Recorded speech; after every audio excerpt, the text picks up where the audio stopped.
pero queremos profundizar mucho más respecto a esta medida y de los alcances de esta estrategia migratoria, y conversamos a esta hora con Rodrigo Sandoval, ex jefe del Departamento de Extranjería y Migración, que está con nosotros aquí en el estudio. ¿Cómo está? Buen día.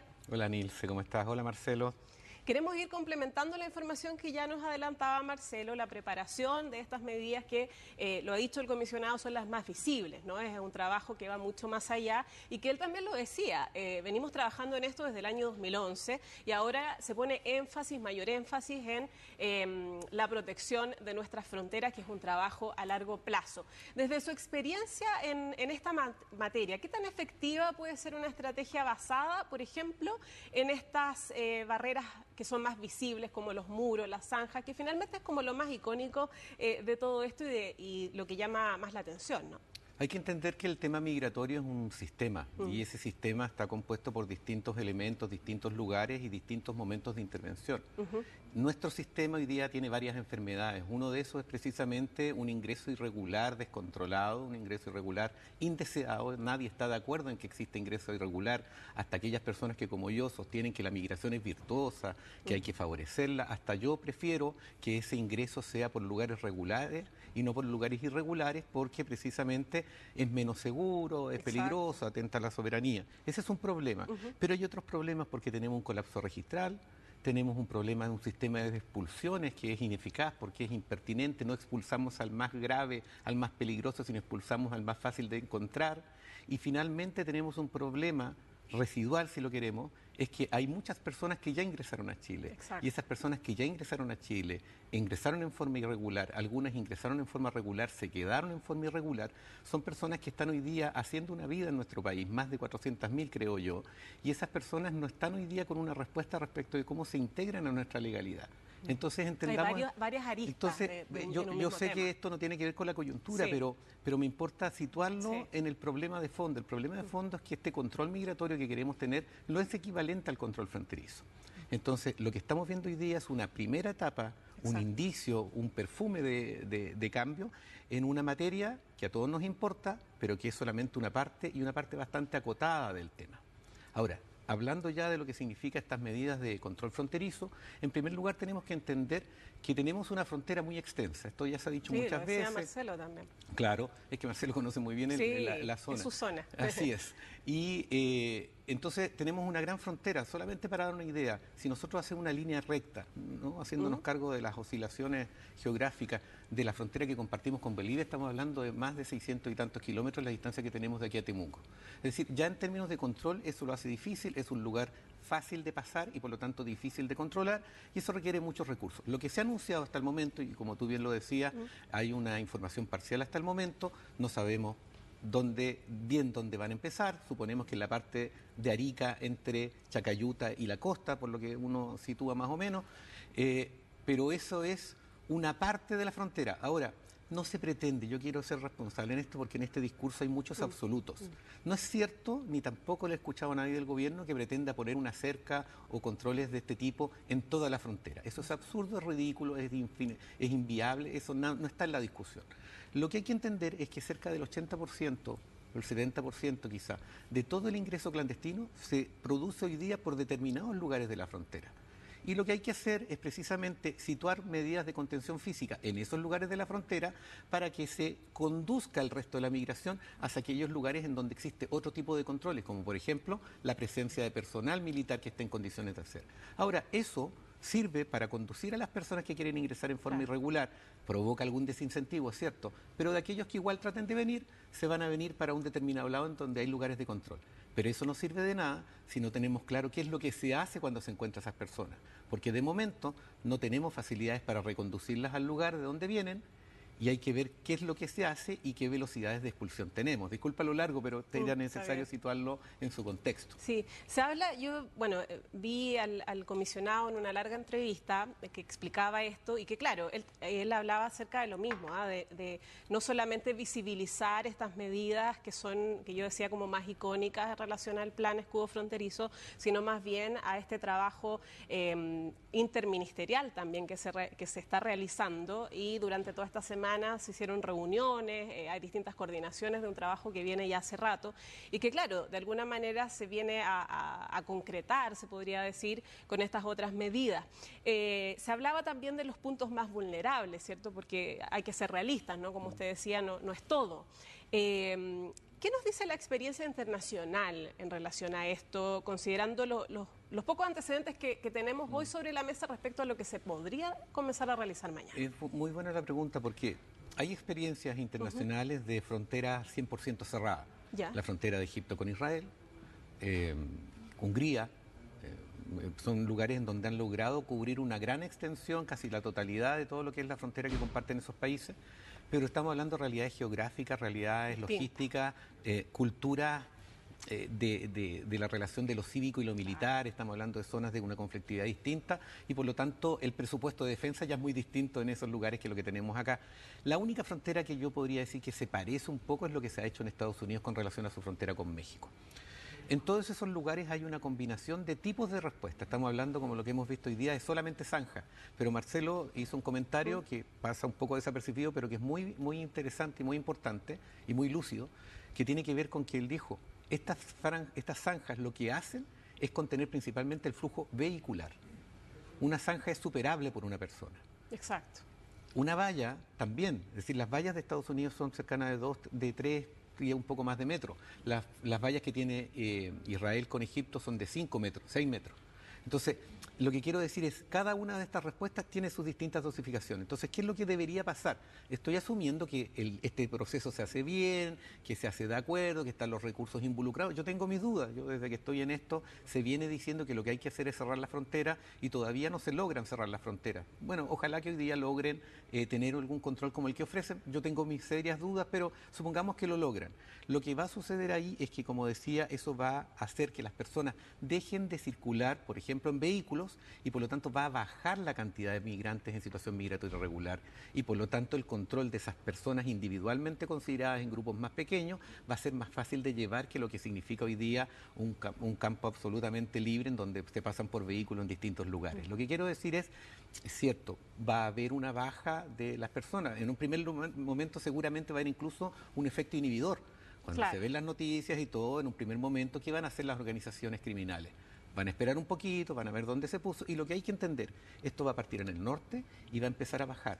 La zona crítica, si a mí me apuran, yo diría que la zona crítica en donde se produce el 80, el 90% de este asunto, estamos hablando hoy día de Colchane, Oyagüe, etcétera.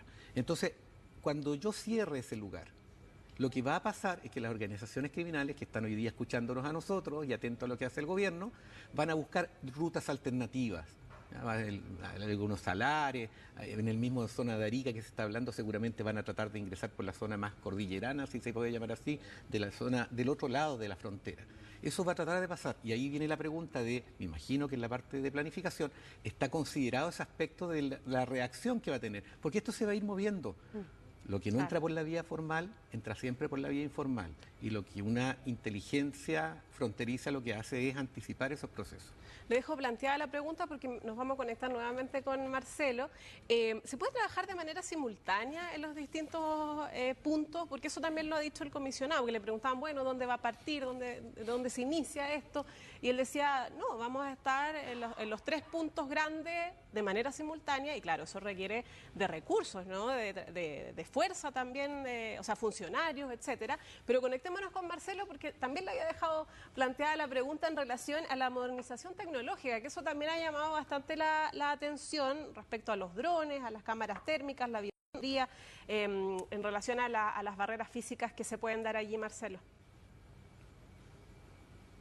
Claro, ¿qué tal, Nilsi? Mira, lo primero, si se puede trabajar al mismo tiempo en las 3 fronteras, que son Chacayuta, Colchane y Oyagüe, va a ser así, de hecho, porque ha llegado la misma cantidad de, como vemos, movimiento, mira, ahí vemos constante movimiento de personal militar que llega, se está moviendo probablemente a donde está toda la ubicación que les contábamos, cerca del hito 11. Esta misma situación nosotros sabemos que se está dando en Colchane y en Oyagüe. Es personal finalmente del ejército que se ha desplazado acá a la zona norte para iniciar los trabajos. La logística que está, me imagino que la conoceremos mañana, cuando venga el presidente José Antonio Kast a este lugar. Sobre la tecnología, tú sabes que hay un plan a largo plazo que ha presentado el presidente José Antonio Kast, que incluye varios puntos. Entre esos está el tema tecnológico, que tiene 7 aristas. Este plan ya se había comenzado a implementar desde la época de Gabriel Boric, y de esos 7 puntos se han implementado 3.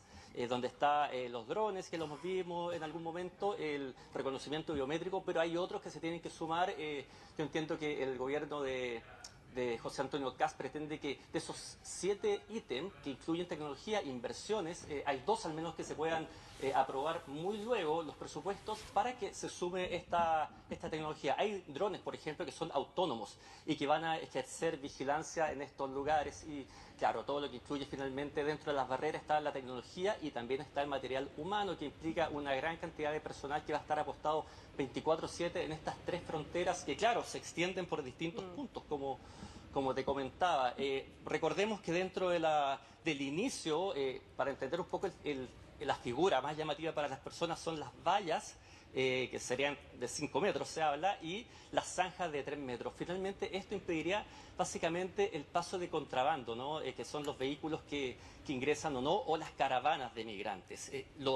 El origen finalmente que toman los coyotes para pasar a estos grupos son los autos chuteros que por años han utilizado pasos no habilitados del norte, pasando estos autos de contrabando a Bolivia o a Perú, y finalmente lo que hicieron los coyotes fue tomar esos mismos caminos, que son muchos no habilitados, y utilizarlos para el paso de migrantes, cobrándoles, ¿no? Y provocando un abuso de ellos.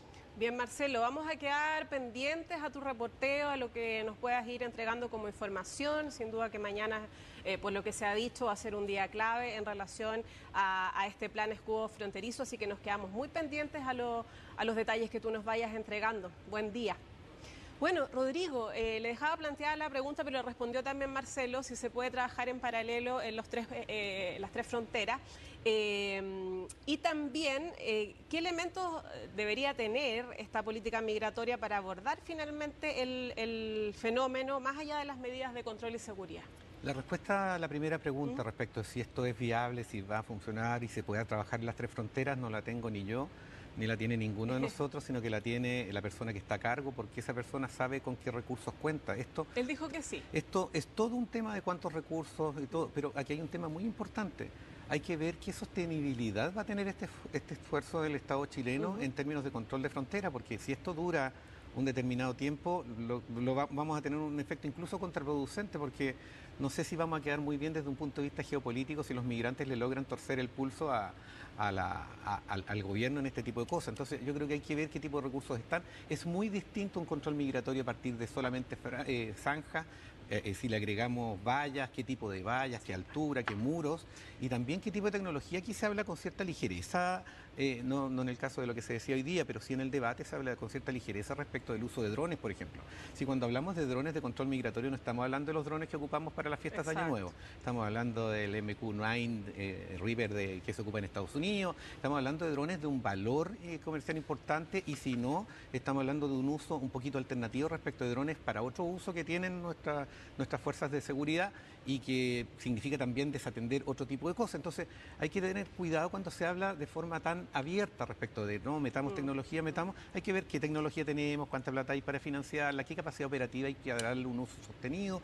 Ese tipo de cosas son preguntas que todavía hay que resolver. Sí, y en complemento a eso también los protocolos, ¿no?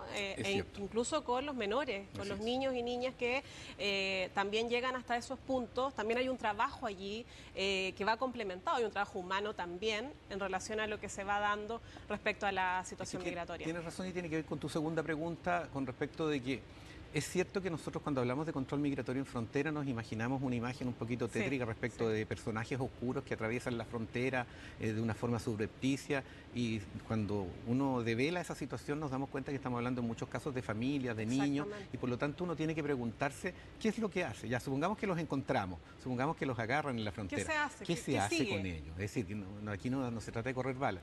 Entonces aquí entramos un tema más integral. Yo llevo mucho tiempo transmitiendo en esto.